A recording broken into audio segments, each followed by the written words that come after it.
السلام علیکم۔ سب سے پہلے ہم اللہ سبحانہ و تعالیٰ کا شکر ادا کرتے ہیں کہ اللہ پاک نے ہماری زندگی میں یہ خوشی کا موقع عطا فرمایا۔ دوسرا، ہمارے بچوں نے جو مدرسے کے بچوں نے جو پروگرام کیا ہے ماشاءاللہ بہت ہی لاجواب اور بے مثال رہا، بہت شاندار پروگرام۔ اتنے معصوم اور چھوٹے چھوٹے بچوں نے جو پرفارمنس کی ہے اور جو اپنی بات لوگوں کے سامنے رکھی ہے واقعتاً قابل تعریف ہے، بہت شاندار پروگرام ہے۔ میں تمام بچوں کو اور ان کے اساتذہ کو اور ذمہ داروں کو اس چیز کی مبارکباد دیتا ہوں اور دعا کرتا ہوں کہ اللہ پاک تمام بچوں کو آگے بڑھ کر دین کا داعی اور خادم بنائے، حافظ اور عالم بنائے، اور اپنی زندگی کو اس امت کی، اپنی دیش کی سیوا میں لگانے کی توفیق عطا فرمائے۔ اب ہمیں دو چار پوائنٹ جن پہ بہت زیادہ دھیان دینے کی ضرورت ہے۔ نمبر ایک، جو ہمارے مہمان یا آس پاس سے لوگ آئے ہیں، بستی کے ذمہ دار ہیں، میں ان سے گزارش کروں گا کہ یہ دو چار چیزیں جو میں آپ کے سامنے رکھنے جا رہا ہوں ان کو دھیان سے سنیں اور ضرور ان پر عمل کریں۔ پہلی بات یہ ہے کہ ہمارے ہر بستی میں، ہر علاقے میں، ہر گاؤں میں ایک مکتب، ایک کلاس روم، ایک درسگاہ ایسی ہونی چاہیے جس میں ہمارے بچے اور بچیاں تعلیم حاصل کر سکیں۔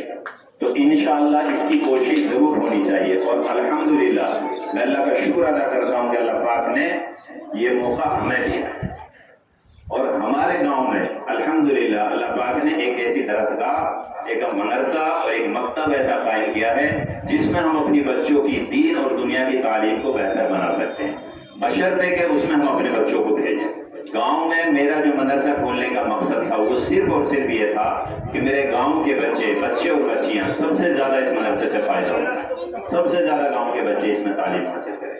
تو میں گزارش کروں گا جو ہمارے ساتھی یہاں پہ تشریف لائے ہیں وہ اپنے بچوں کو، جن بچوں کی عمر 6 یا 7 سال کی عمر ہے، ان بچوں کو ضرور مکتب اور مدرسے میں بھیجیں، اسکول کی تعلیم بھی دیں۔ ماشاءاللہ ہمارے پاس یہاں ٹیچر بھی رہتے ہیں، وہ بھی پڑھاتے ہیں، اور اگر آپ چاہیں پرائیویٹ یا گورنمنٹ اسکول میں بچوں کو بھیج سکتے ہیں، لیکن صبح شام مکتب میں بچوں کو ضرور بھیجیں۔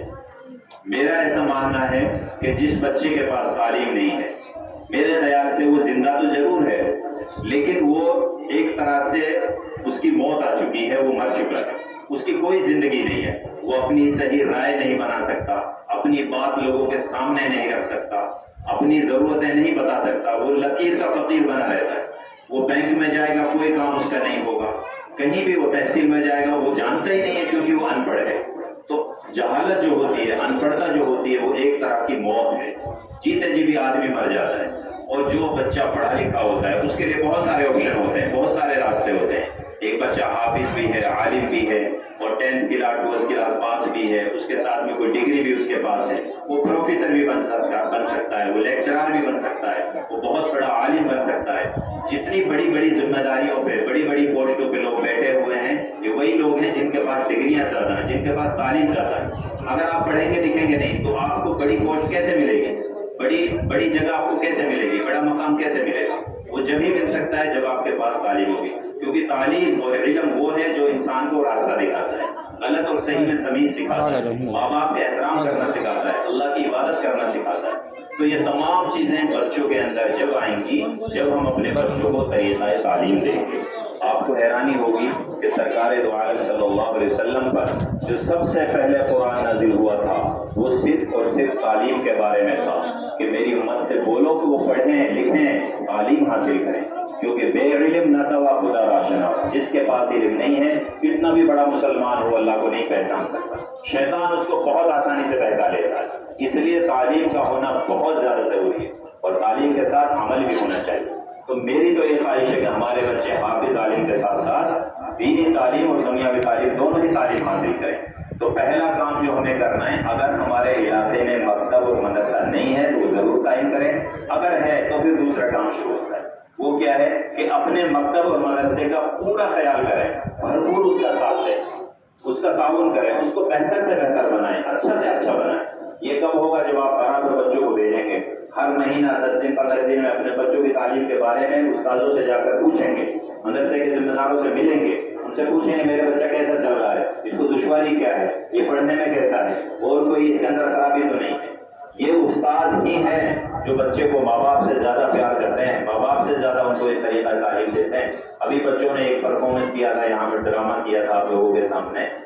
جو ان پڑھ بچہ تھا وہ کیسی باتیں بتا رہا تھا, کچھ پتہ ہی نہیں تھا اس کو. کلہاڑی لے کے اور جنگل میں جا رہا ہے لکڑیاں کاٹنے کے لیے, اس کو کچھ پتہ ہی نہیں.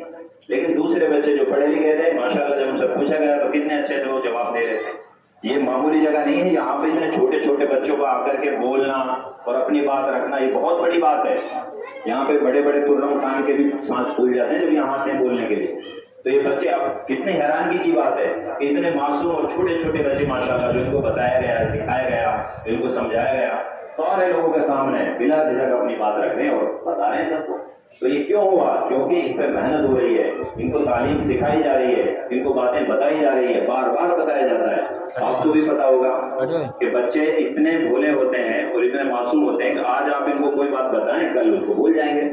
آج اس نے کسی بچے کے ساتھ جھگڑا کیا, کل اسی کے ساتھ کھیل رہے ہیں, تو بار بار بھولتے ہیں باتوں کو, پھر استاد بار بار ان کو بتاتے ہیں. آپ سوچے تو صحیح کتنی محنت ان بچوں پہ ہو رہی ہے, آپ غور کریں اس چیز پہ. تو میں آپ لوگوں کے لیے خاص طور پر جو یہاں پہ اساتذہ کرام ہیں جو بچوں کی تعلیم اور تربیت کا خیال کر رہے ہیں, میں ان کے لیے دلی دعا دیتا ہوں کہ اللہ پاک ان کی تمام حاجات کو, ضروریات کو اپنے خزانہ غیب سے پورا فرمائیں اور ان کو اس کا بہترین بدلہ عطا فرمائیں. ایک چیز جو ہمیں کرنی ہے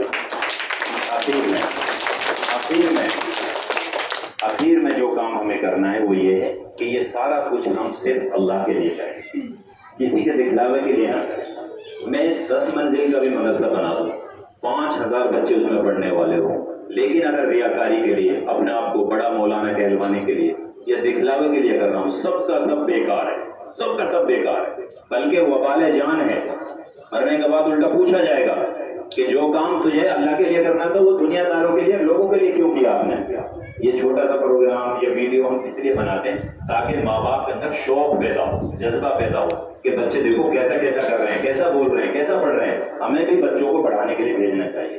بچے کی جو عمر ہوتی ہے, لڑکا ہو یا لڑکی, وہ پڑھائی کی ہوتی ہے, کام کی عمر نہیں ہوتی. ہمیں ہر آدمی کو یہ وعدہ کرنا ہے اور ارادہ کرنا ہے کہ انشاءاللہ آج کے بعد ہمارے جو بچے گھروں میں, چاہے لڑکا ہو یا لڑکی, ان کو ضرور پڑھنے کے لیے بھیجیں گے بھائی انشاءاللہ. ہاں, ان کو طریقہ تعلیم دیں گے. دیکھو ہمارے ذمہ کوشش کرنا, محنت کرنا, کامیاب اللہ کرتا ہے. اگر ہم کوشش بھی نہ کریں, محنت بھی نہ کریں, تو ویسے ہی ہمارے راستے رکے ہوئے ہیں. لوگوں نے, غیروں نے اڈے ڈال رکھے ہیں, ہم جہاں بھی جاتے ہیں واپس لوٹ آتے ہیں, ہمارا کوئی کام نہیں ہوتا. یہ کیسے ہوگا؟